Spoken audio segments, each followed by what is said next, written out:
Okay, hello everyone, and welcome to the second Q&A session of this retreat. So, like I said last time, you're welcome to ask any questions related to the practice, the suttas, whatever is on your mind in relation to the Dhamma. So, who would like to get started?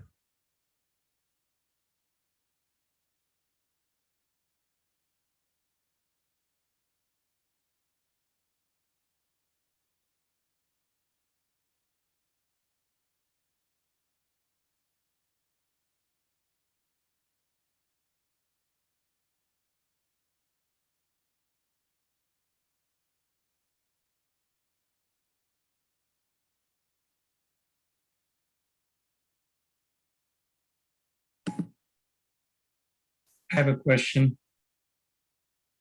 Yes. It's a question about the balance of observing versus letting go. Because it seems like observing is an active activity, and letting go is like a passive activity. I know you've said letting go of the controller, but I just wondered if you could give a little bit more clarification on that instruction. Actually, in my understanding, I would go the other way around. I would say observation is passive and letting go is active. The reason I say that is, and it doesn't matter, it's a matter of semantics, but just to understand, it's basically this. We talk about the attention rooted in reality, which is just that observation, but it's rooted in reality because it understands that whatever it is observing, whatever is being observed, even the observation, even the sense of the observer, is dependent upon causes and conditions.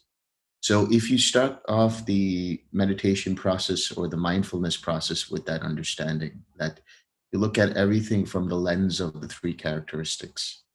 You see the process of meditation, the meditator, the so-called meditator, and the object as well, or whatever is arising as being impermanent, as being something not worth holding on to, because you know if you hold on to it, as it's dependent upon causes and conditions, it's bound to fade away and therefore will cause dukkha. And you see it as an impersonal process because it's dependent upon different things. The idea that you started the process of meditation, or the idea that one started the process of observation, has to be looked at and has to be understood by seeing that this is all a transitory process. It's all dependent upon the different causes and conditions. So when it comes to the act of letting go, you let go of the controller in the sense of trying to control the meditation, trying to control what's happening in the way of your observation. So, talk about investigation or Dhamma vichaya, which is an important factor, but it's often misinterpreted as being actively an analytical process where you want to reflect on situations and reflect on the Dhamma and so on. And that's fine, but that doesn't lead to anything deeper than an intellectual understanding. But you observe and discern dependent upon the understanding of the three characteristics.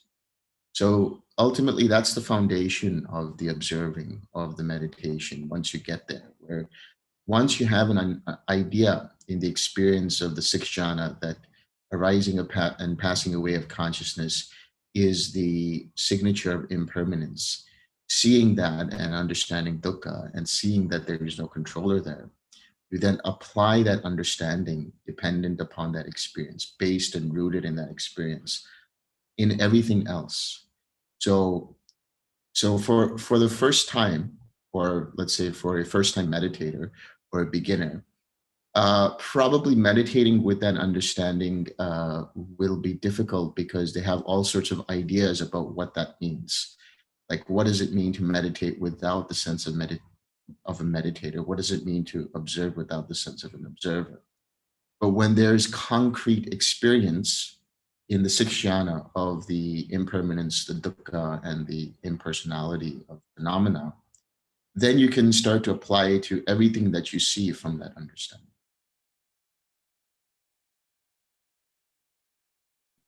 I got it. Thanks. You're welcome.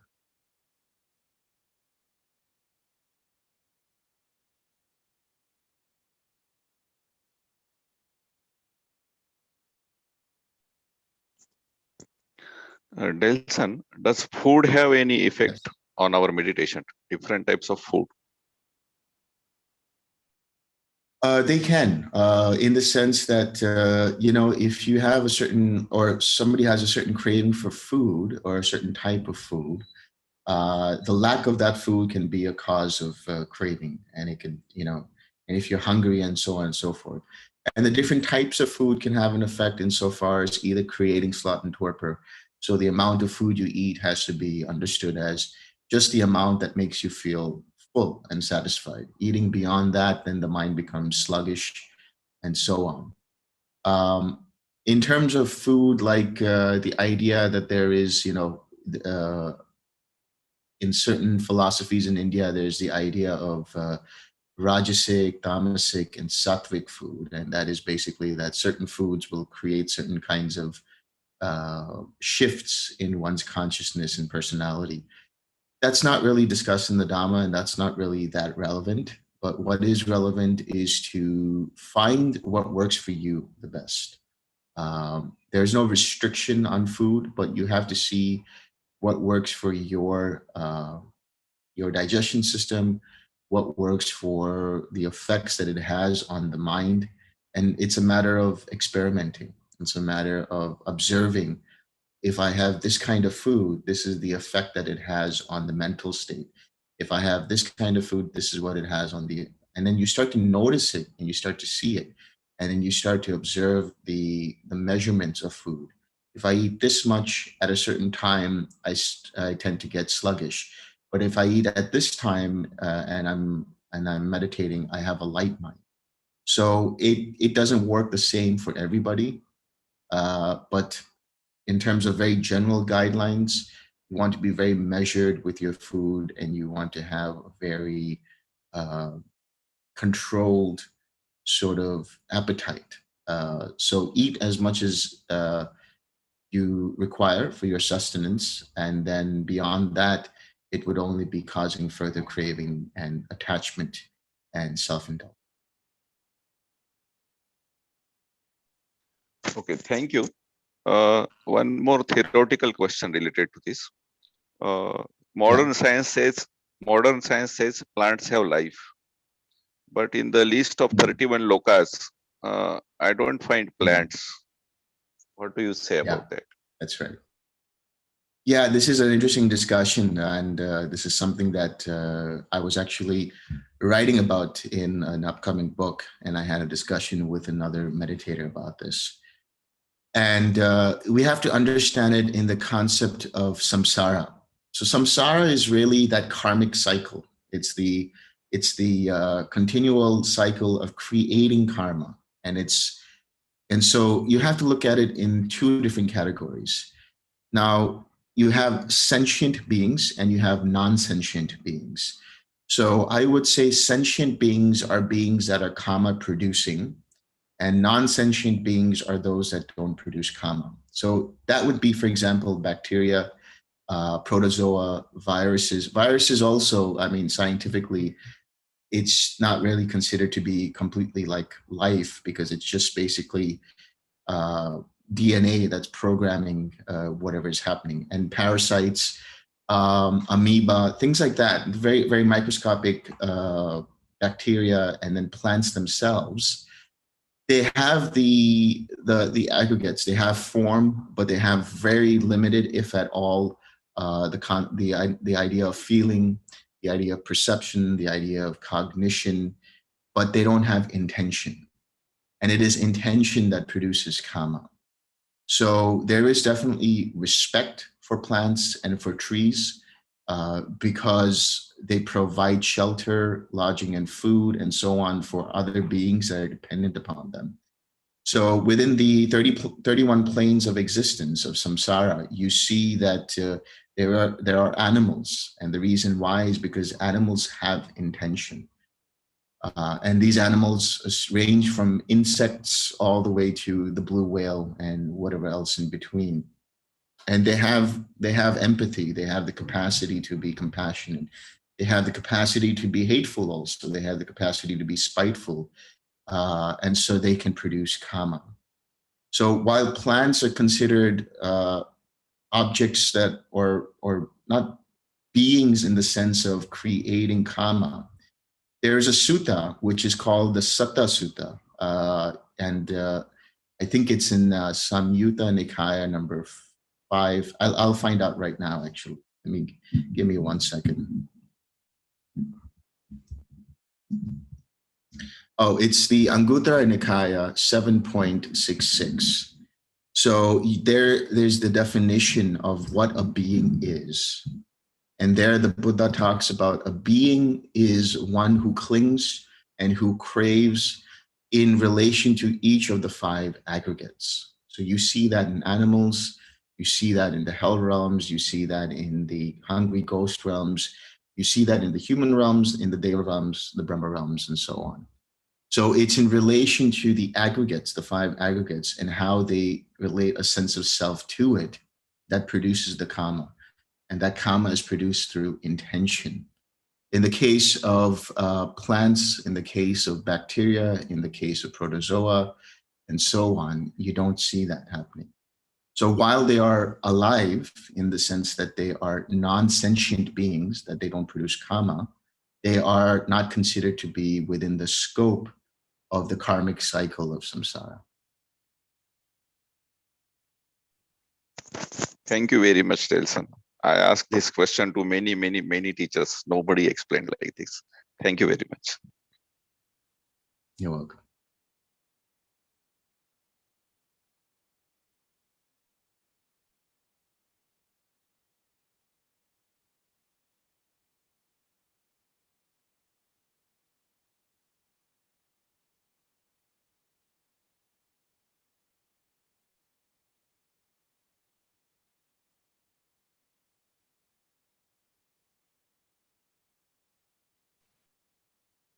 Hello.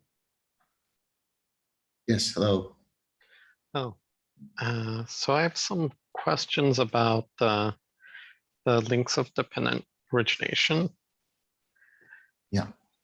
So I'm a little confused about the difference between craving and clinging.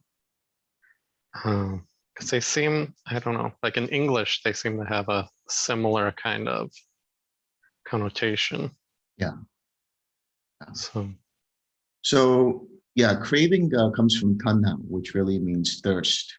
It comes from the Sanskrit trishna, and that means thirst.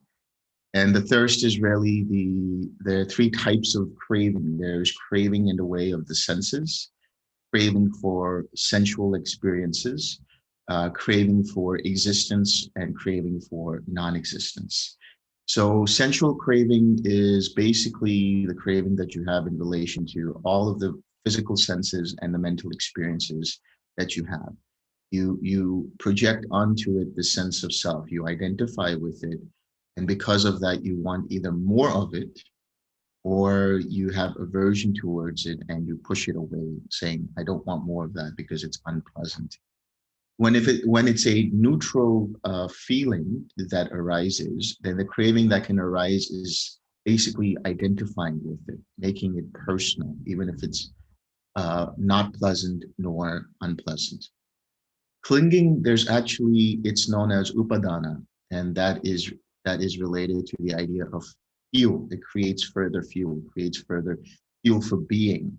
And so it's dependent upon craving, because once one identifies with an experience and one has either the craving, the aversion, or the identification, there is the clinging, and there are 4 types of clinging there dependent upon that. There's a clinging to self-view, there's a clinging to rites and rituals, There's the clinging to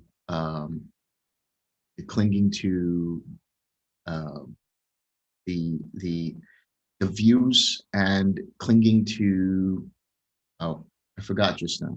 What is the other clinging?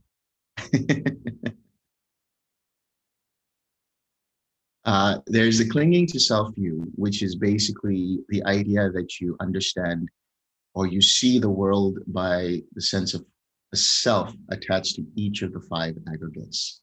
So it's starting to create stories around a sense of self, starting to create a sense of personality around the different aggregates.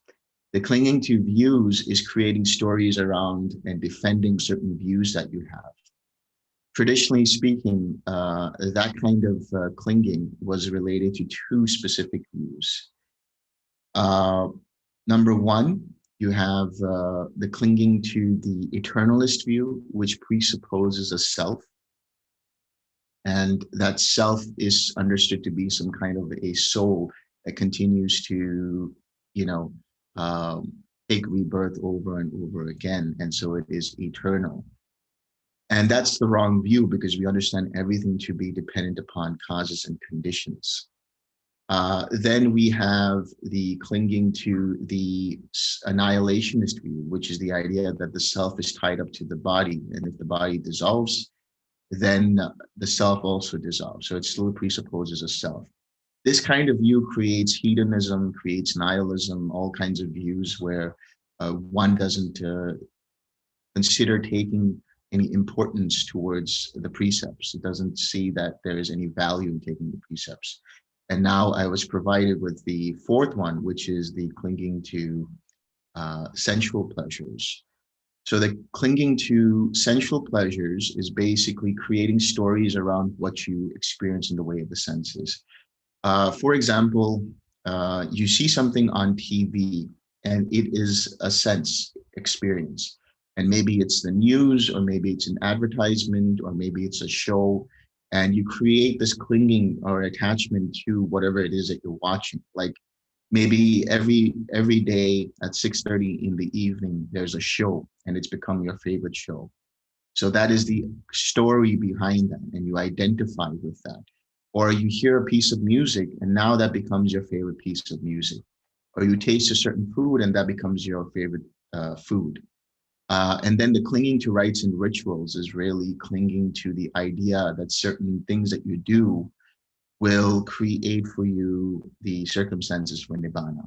Like if you do certain rites and rituals according to whatever you've brought up in the culture, that can create the impression that this is the way to some sort of salvation, or this is the way to some nibbana. But that's not accurate, because as we understand, the way to nibbana is the Eightfold Path. So these are the 4 types of clinging. So to simplify, that clinging is basically taking that craving and then creating these stories around it, creating this idea of a self around it, and attaching to it favorites and things that you like and dislike, things that you don't like and hate, and things that you have an opinion about. And that creates the story of the self. So when that happens, that gives rise to bhava, which is the being or habitual tendencies.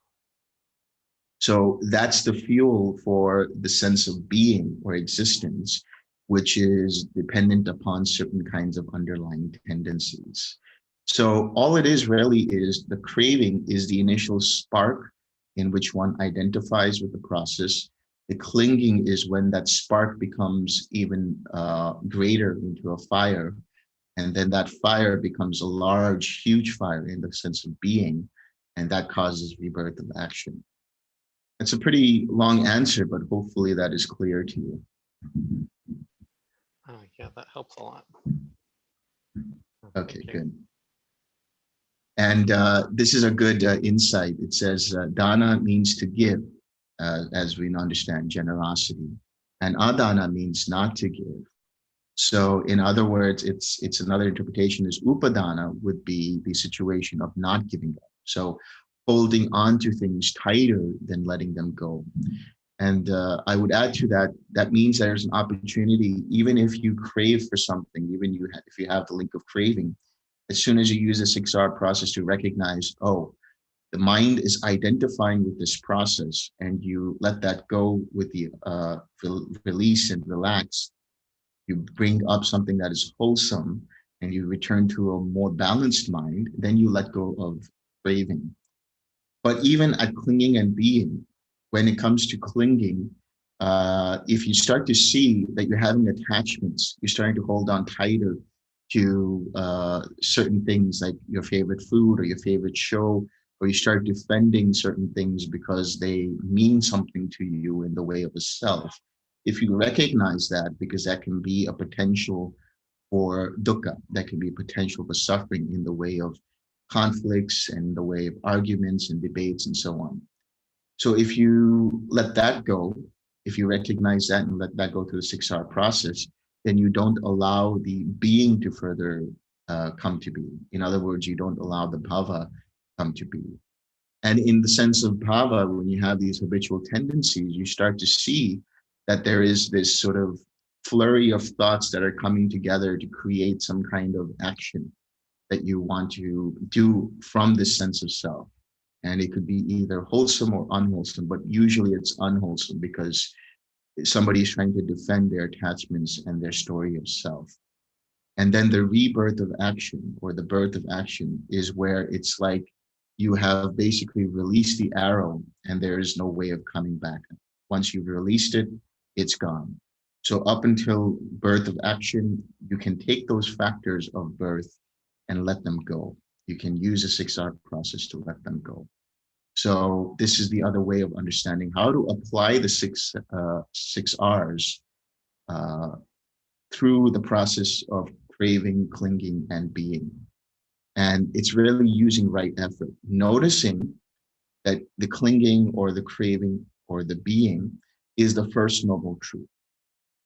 So usually the formula is that dukkha or suffering is the first noble truth. But you can apply this understanding to each of the links of dependent origination, and taking that link as the first noble truth, seeing that there is the second noble truth, which is its condition or cause.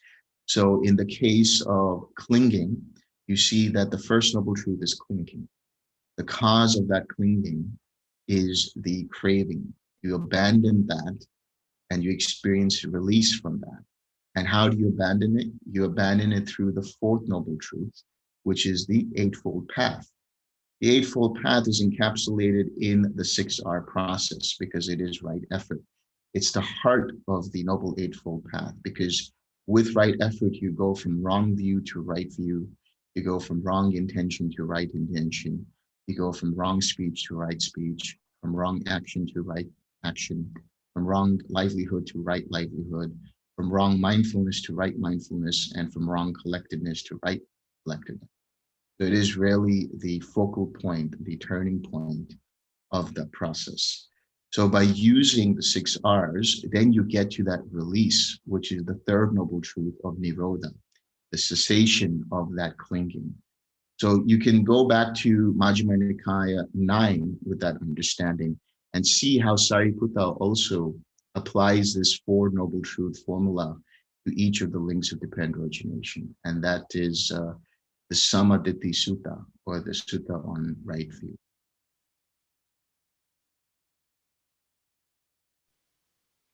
That's very interesting. So it's like craving is like I want or I don't want. Clinging is, the story. So it's like I want this because, or don't want this because. And then that becomes like a habit. Like it becomes like a creed or something. And then it just continuously causes suffering, and you take actions on those, creeds or beliefs. Exactly. Makes a lot of sense now. Thank you. Welcome.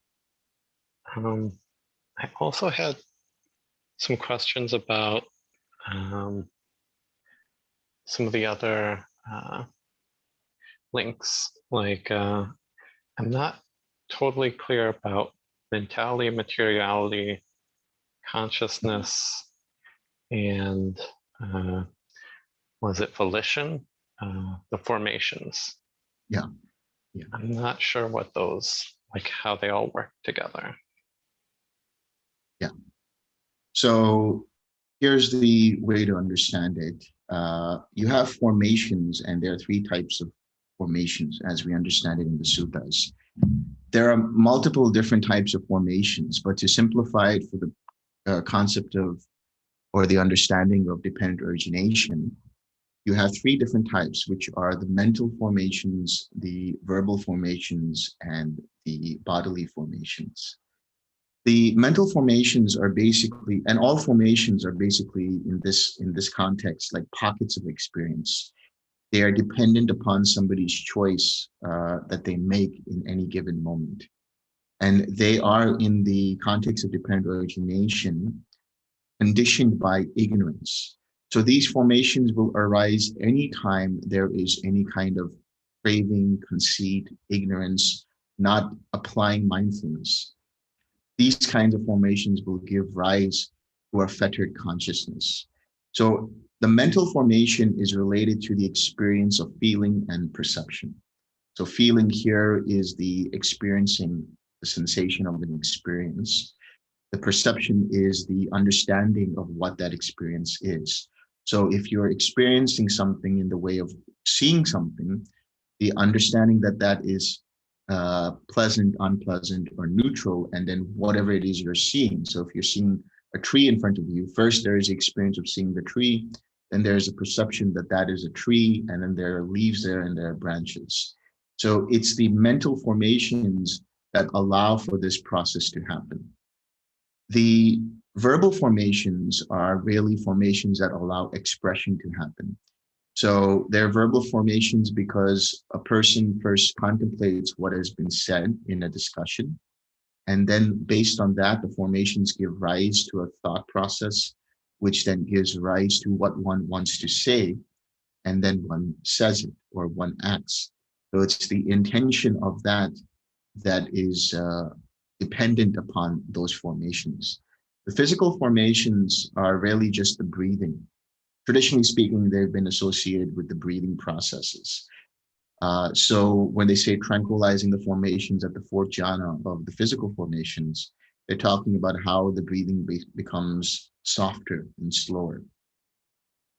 So these formations, when they are conditioned by ignorance, when they are conditioned by craving, they give rise to a certain type of consciousness, a certain type of awareness, a certain type of understanding or cognition. And they are divided. So consciousness in this context comes from the word vijnana. So V means divided or to divide it, and jnana means knowledge or understanding. So it's divided amongst the experience of the six sense bases. So you have the consciousness dependent upon the eye, you have consciousness dependent upon the ear, consciousness dependent upon the nose, the tongue, the body, and the mind. So because the formations are already fettered, when they activate a certain type of consciousness, then that consciousness is also fettered with craving, also fettered with ignorance and conceit. Now, this consciousness flows through nama rupa, that is mentality, materiality. So first, let's go over what materiality is. Materiality is basically this body, this matter that you're experiencing in the way of the body. It's the rupa, the form. And that form, traditionally speaking, is made up of the four great elements. And these four great elements are essentially the earth, the air, the fire, and the water. And they basically correspond to our understanding of the states of matter in the modern day. You have the solid matter, you have the liquid matter, you have the gaseous matter, and you have the plasma matter. Plasma here doesn't mean plasma related to the blood, but plasma in the sense of physics, which is ionized gas, which can create heat. So flame, for example, a fire is plasma. The sun is plasma, the heat of the sun, and so on. So you experience temperature in the body, The electrical firing that happens in the neurons and throughout your nervous system is part of that plasma material, that understanding of the fire element. So this is form. Now, nama or mentality is basically the faculties through which certain processes can arise. So you can think of it in the sense of mind and body. You have body, and in the mind itself, which is able to experience these 5 faculties or processes. It's able to experience contact. So this gives rise for the potential for contact to happen. It can experience feeling, so it gives the rise for feeling to happen. It can experience perception, so it can give you the process of perception to happen. It can give rise to intention, and it can allow you to have some kind of intention and attention. Now, there are 5 factors here, and these 5 factors actually then correspond, if you look at, to the 5 aggregates. Contact with form, because you need form for contact to arise. So that 6 sense bases themselves are rooted in the mentality-materiality. Without the mind and body, you're not going to have the 6 sense bases. They are dependent upon the function of mentality and dependent upon the body for it to be stationed in some kind of physical form. So that is part of form. So you have contact. Feeling, of course, with the feeling aggregate, perception with the perception aggregate, intention with the formations aggregate. So intention is a very important thing because this is where the karmic processes arise from. Intention is what gives rise to the formations. The formations then run through that intention and cause some kind of experience. And attention, which is corresponding to the consciousness aggregate. Consciousness here meaning cognition. So when you have these 5 present, this gives rise to the experience of the 6 sense bases. Then when you have contact, there is the joining of the 3. That is to say, if I am looking at a butterfly, which is moving around right now, my eye is able to see the butterfly because of photons hitting off the butterfly, coming back to my eye. So the joining of the form of the butterfly and the eye sense space itself gives rise to this eye consciousness, which is the awareness. And that was predicated upon me paying attention to them. So this is how attention corresponds to the butterfly. Now, if I see the butterfly and I want to move and I go out and I want to just look at the butterfly, then the intention has arisen. So now there's a formation that has arisen in the way of the experience of seeing it, and then now wanting to express myself by leaving the room, going out and looking at the butterfly. So this is how that process works. But throughout this process, because it's all starting from the origin point of the taints, that is the defilements of sensual craving, the defilement of being or bhava, or habitual tendencies, and the defilement of ignorance, because they are already fettering, they're already infecting or infused in the formations that arise. Everything up until that process is also infused with that craving.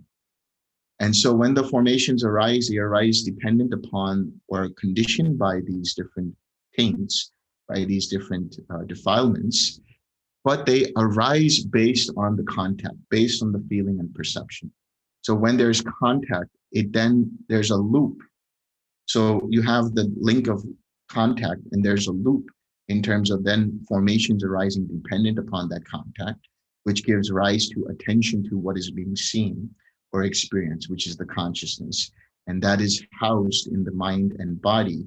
And through that sense base, which is housed in the mind and body, that then contact further gives rise to the feeling or the sensation and the perception.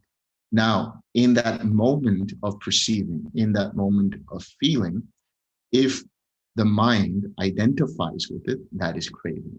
But if the mind sees it with mindfulness, understands it as impermanent, understands it as dukkha, not worth holding on to, and understands it as impersonal, it allows that process to continue without any involvement. Because there's no involvement there won't be any craving, there won't be any clinging, there won't be any being, there won't be any rebirth or any suffering.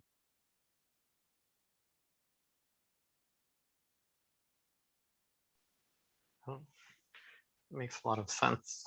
No, thank you.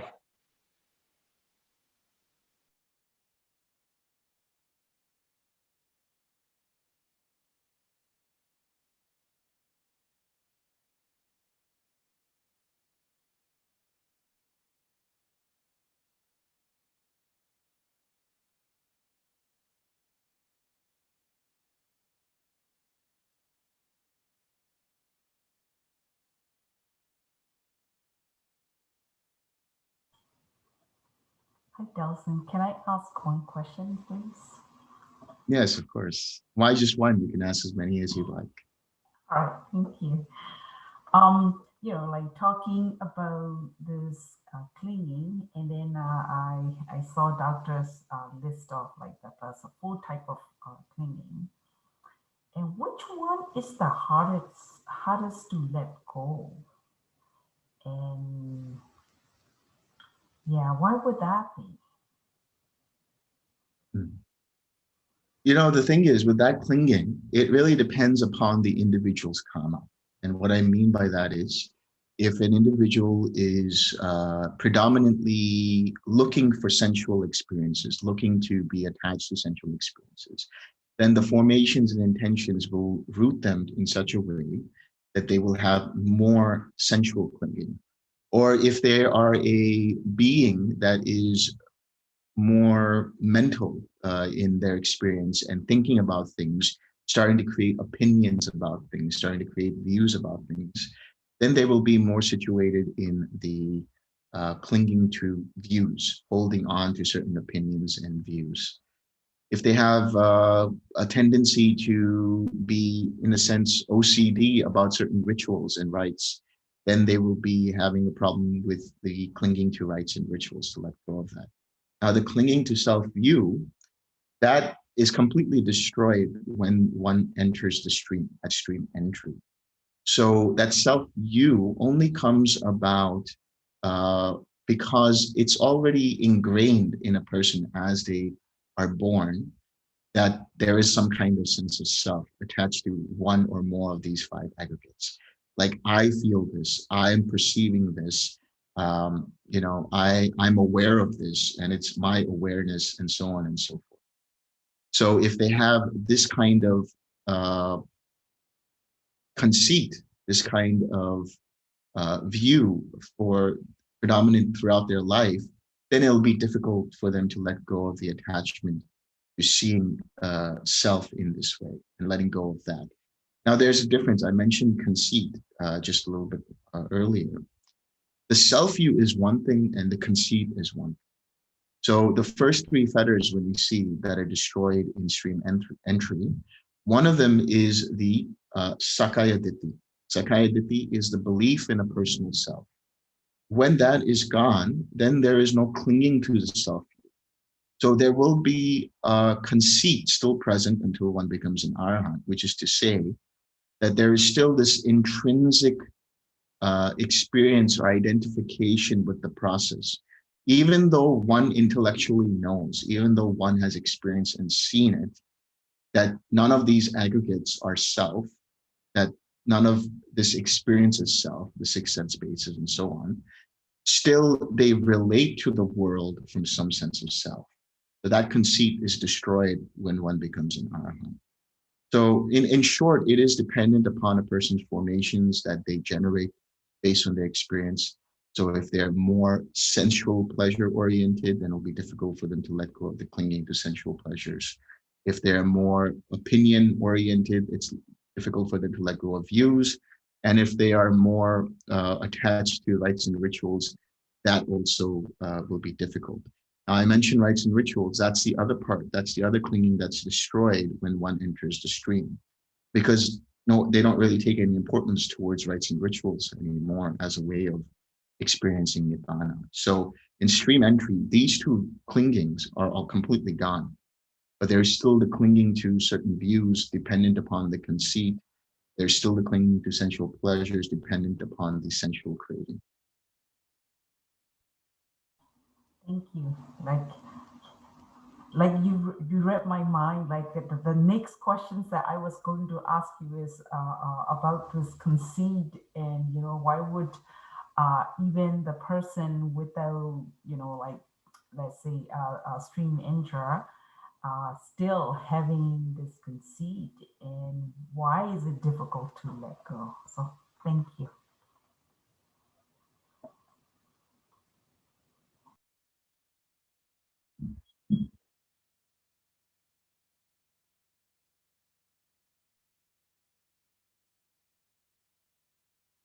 There's one individual amongst our group that doesn't seem to have any questions. So do you have any questions that you want to ask? Oh, you're on mute. You're on mute. No, not today. I don't have any questions today. I don't know what to ask. But I'm listening. All That's these okay. questions that asked is really good.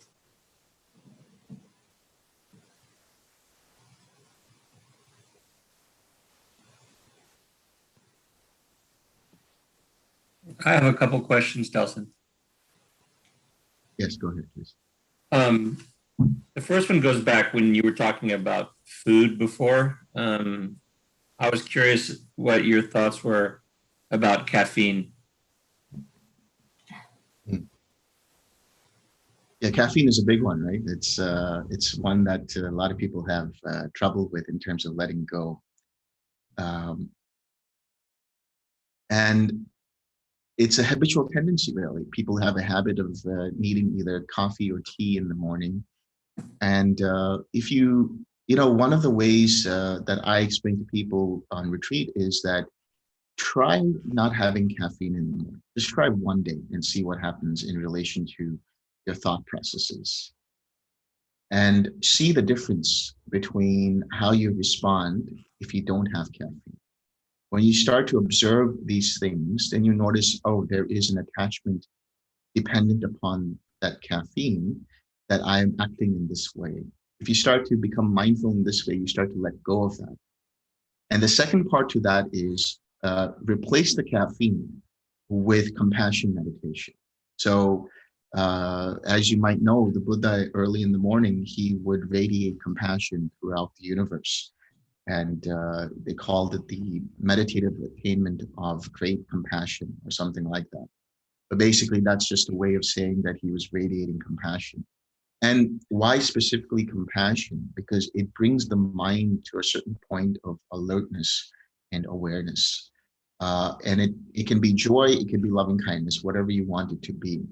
But scientifically speaking, in neuroscience, they've already seen that compassion generates, the feeling of compassion generates certain brain waves in the mind, which are the gamma brain waves. And the gamma brain waves are related to a mind that is super alert, that is super aware and super mindful.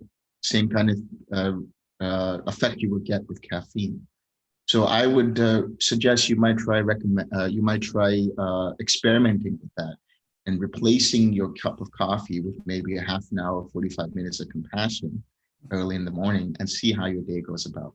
And then coupled with seeing how your responses are in relation to not having caffeine. So how you deal with difficult situations when you don't have caffeine, and starting to use a 6-hour process to let go of any kind of unwholesome states that are rooted in that dependency on caffeine or the withdrawal from that caffeine. All right. Thank you.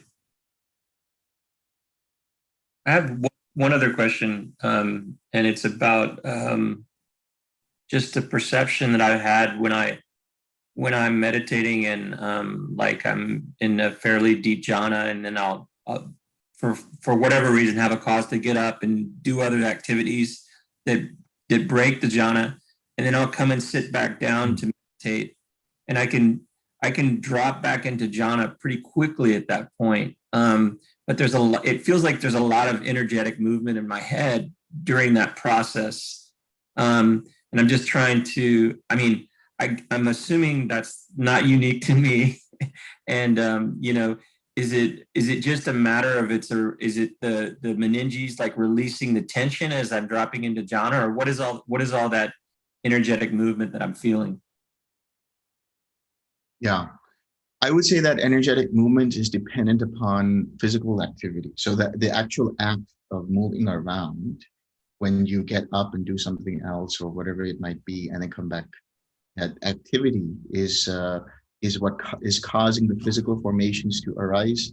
And those formations then give rise to some kind of thought process or other mental activity or energy. That's basically what I understand it as being, because there is this connection between the mind and body. If the mind is super energized, the body also feels pretty light and pretty comfortable. But if the body is tired, sometimes the mind will not only just feel tired, but actually even restless, because there's lack of energy, and the mind just feels like it's wandering from one thought to the other, or wandering from one activity to the other. It doesn't have the energy to be able to be collected. So that kind of connection you see with the mind and body in general. So with that kind of understanding, when you are moving around, it does create some kind of mental activity dependent upon the physical. So it's kind of like shaking the snow globe and then putting the snow globe back down. Exactly. Exactly. Okay, thank you. Welcome.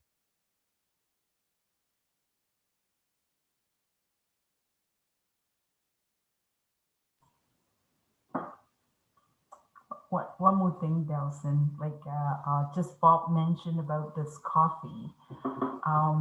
But when people who are addicted to, this is my curiosity, like substance, like Yeah.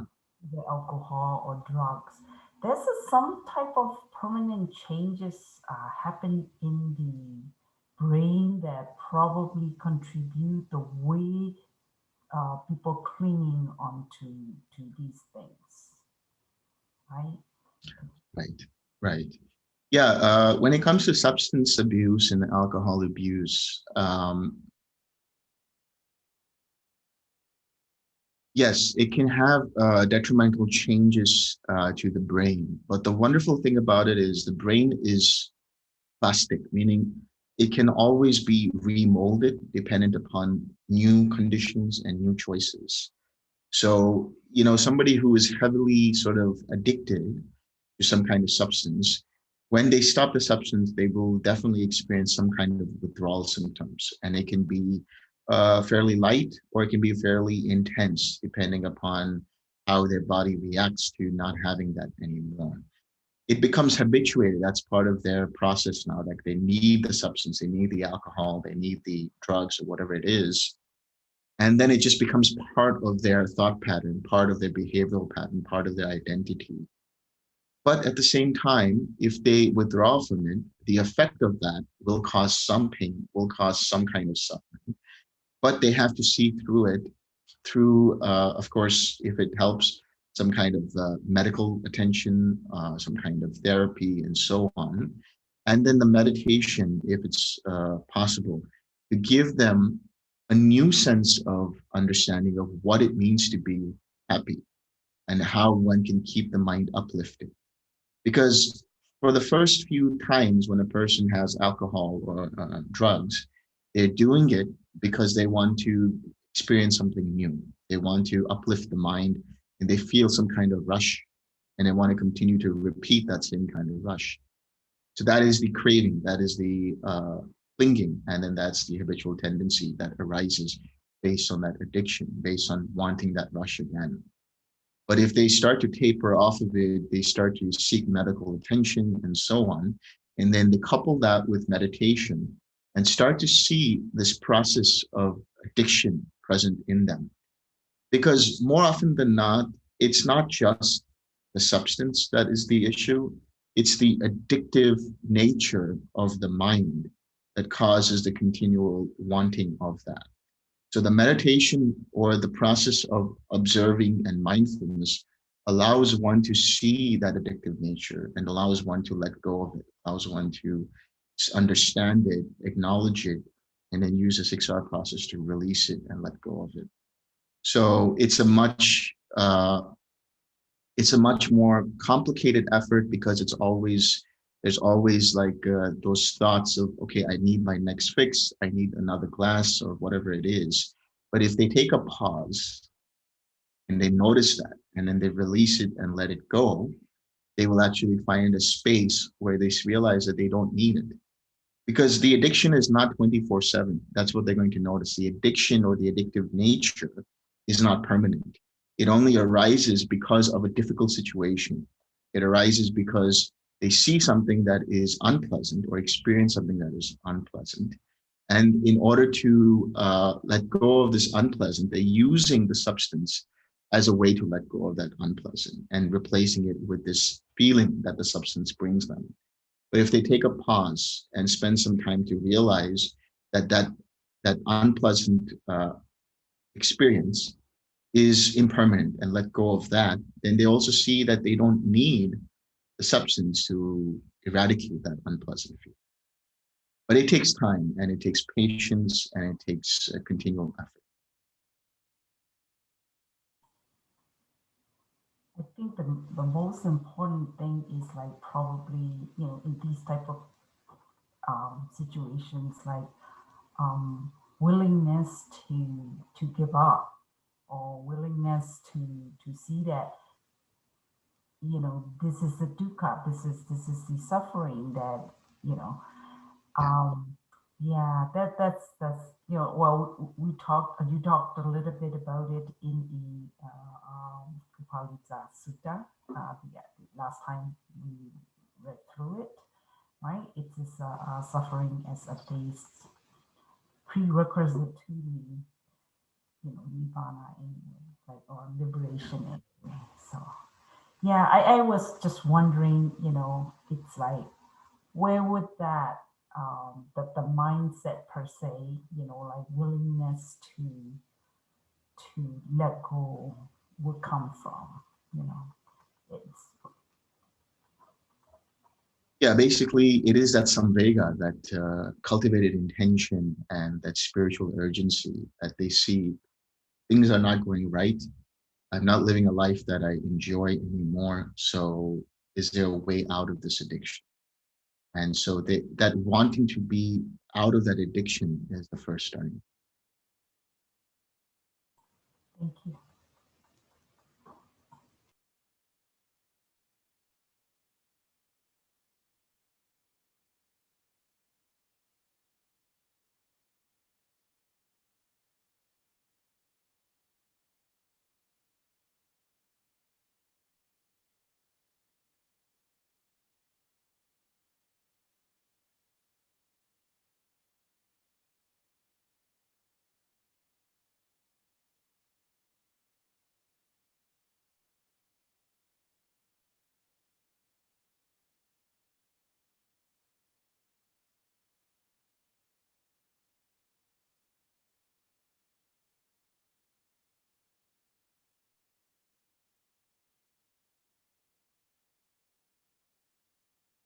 So, we'll wait for a few more seconds and see if anybody has any last questions.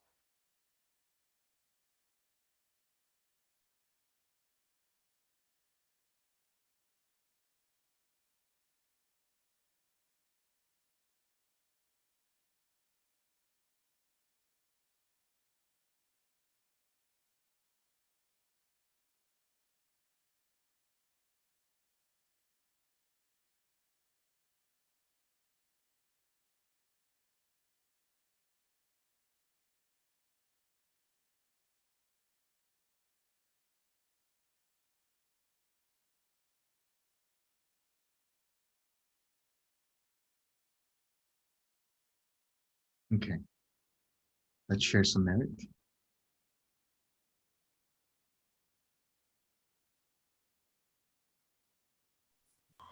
May suffering ones be suffering free, and the fear struck fearless be. May the grieving shed out grief, and may all beings find relief. May all beings share this merit that we have thus acquired, for the acquisitions of all kinds of happiness. May inhabiting space and earth, devas and nagas of mighty power, share merit of ours. May they long protect Buddha's dispensation.